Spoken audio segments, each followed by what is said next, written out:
So hello everyone, today's topic is just symbol of some physical quantity, जिसके बाद हम some important graphs के बारे में डिस्कस करेंगे। अब ये जो हमारे सिम्बल्स हैं यहाँ पे, इनका हम यूज़ अब अगले क्लासों में अधिक यूज़ करेंगे इनका, ठीक है। तो फिलहाल हम कुछ सिम्बल्स के बारे में यहाँ पे देख लेते हैं, ठीक है। तो डिस्टेंस और डिस्प्लेसमेंट को हम एस से डिनोट करते हैं, वेलोसिटी और स्पीड को वी से या यू से, टाइम हम टी से और एक्सेलरेशन ए से, ठीक है। अब यहाँ पे हम आपको इन सब की यूनिट भी बता दें एक बार। तो डिस्टेंस और डिस्प्लेसमेंट की यूनिट सेम होती है, जिसको हम मीटर, किलोमीटर, सेंटीमीटर, मिलीमीटर, मतलब जितनी छोटी या जितनी बड़ी यूनिट है यही हम यूज़ करते हैं, ठीक है। अब वेलोसिटी और स्पीड को हम मीटर पर सेकेंड, किलोमीटर पर आवर, ठीक है, ये इसकी यूनिट है। एंड आई एम यूजिंग, ठीक है, अलॉट। सो अब आप समझ जाइए, टाइम को हम यूज़ करते हैं, टाइम के लिए यूनिट यूज़ करते हैं हम सेकेंड, आवर या मिनट भी हम यूज़ करते हैं। और एक्सेलरेशन के लिए हम यूनिट यूज़ करेंगे मीटर पर सेकेंड स्क्वायर, ठीक है। अब एक बार आपको एक्सेलरेशन के बात एक क्लियर कर दें। जैसे मैं हमारे पास एक एक्सेलरेशन की वैल्यू आ गई, जैसे कि 9.8 मीटर पर सेकेंड स्क्वायर, ठीक है। अब इसका फील लेने के लिए आपको मैं एग्जांपल दूंगा कि इसकी जो वेलोसिटी है 9.8 मीटर पर सेकेंड से हर समय, हर एक सेकेंड में चेंज हो रही है विथ दिस वेलोसिटी। यानी कि किसी ऑब्जेक्ट जो है, ऑब्जेक्ट जो इतनी तेजी से मोशन कर रहा है कि उसकी वेलोसिटी एक सेकेंड में 9.8 मीटर पर सेकेंड चेंज हो रही है। यानी कि u v माइनस u जो हमारा है वो 9.8 मीटर पर सेकेंड है, ठीक है।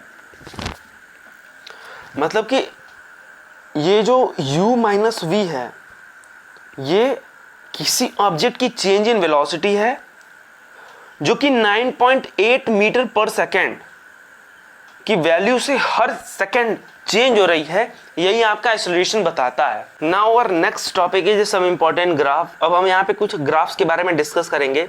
तो हमारा पहला ग्राफ है डिस्टेंस टाइम ग्राफ। यहाँ पे डिस्टेंस जो है हमारा डिस्प्लेसमेंट भी बन सकता है in a case when displacement is equal to what, distance, ठीक है। तो अगर हमारा डिस्प्लेसमेंट और डिस्टेंस इक्वल है तो हम यहाँ पे डिस्प्लेसमेंट टाइम ग्राफ भी लिख सकते हैं। तो हम पहले इसका यूनिफॉर्म मोशन के लिए ग्राफ बनाएंगे। तो यहाँ पे पहले हम डिस्कस करेंगे कि यूनिफॉर्म मोशन। मैंने आपको पिछली क्लास में बताया है कि यूनिफॉर्म मोशन क्या होता है। अगर आप equal distance, equal interval of time में अगर ट्रैवल करते हैं तो वो आपका क्या होगा, यूनिफॉर्म मोशन। अब इसके लिए आपको आपका जो ग्राफ बनेगा, मैंने यहाँ पे कुछ वैल्यूज दी हुई हैं, जैसे कि 0 पे ही था, मतलब 0 सेकेंड पे आप ओरिजिन पर ही थे, ये आपका रेफरेंस पॉइंट हुआ। और फर्स्ट सेकेंड में आपने 5 मीटर ट्रैवल किया, सेकेंड मिनट में आप 10 मीटर पहुँच गए, थर्ड सेकेंड में 15 मीटर पे आप थे और फोर्थ सेकेंड में आप 20 मीटर पे। तो ये क्या है, हर सेकेंड आप 5 मीटर की दूरी तय कर रहे हैं। तो वो आपका क्या हुआ, यूनिफॉर्म मोशन हुआ। इसलिए ये देखिए, ये एक स्ट्रेट लाइन बना है फॉर अ यूनिफॉर्म मोशन। तो अब हम डिस्कस करेंगे। अब अगर आपको आपके सामने अगर ऐसा ग्राफ दिया हो, तो अगर आपसे पूछेगा कि वेलोसिटी कितनी है तो आप कैसे बताएंगे, ठीक है, अगर यूनिफॉर्म मोशन का ग्राफ है, ठीक है। तो अगर आप कोई भी एक बीच में कोई भी एक पोर्शन ले लेंगे इस यूनिफॉर्म मोशन का, यहाँ पर कोई भी एक पोर्शन ले लेंगे और उस पोर्शन को आप माइनस करेंगे और इस टाइम इंटरवल से डिवाइड करेंगे। जैसा कि हम लोग जानते हैं कि speed is equal to what, distance upon time. अब यहाँ पे 20 और 15, मतलब 15 से आप 20 पे गए तो आपके बीच की दूरी कितनी है, that is what, 5 metres. And 3 से आप 4 सेकेंड में 5 मीटर ट्रेवल किए, ये हुआ 1 सेकेंड।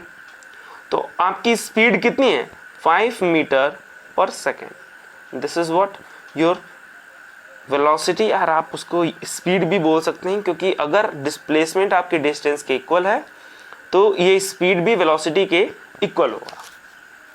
तो अब हम नॉन यूनिफॉर्म मोशन के लिए ये डिस्टेंस टाइम का ग्राफ देखेंगे, जो कि कुछ इस तरह है।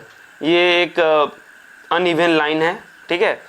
और अब आप आगे क्लास में जाएंगे तो आप पता करेंगे कि ये किस तरह का ग्राफ है, लेकिन अभी ये इस तरह का ग्राफ बना है। अब हम नॉन यूनिफॉर्म मोशन आपको एक बार रिवाइज करा दें तो वो क्या होता है कि आपने unequal distance equal interval of time में आपने ट्रेवल किया है, ठीक है। तो वो आपका क्या हुआ, नॉन यूनिफॉर्म मोशन हुआ। और नॉन यूनिफॉर्म मोशन के लिए डिस्टेंस टाइम का ग्राफ ऐसा होता है।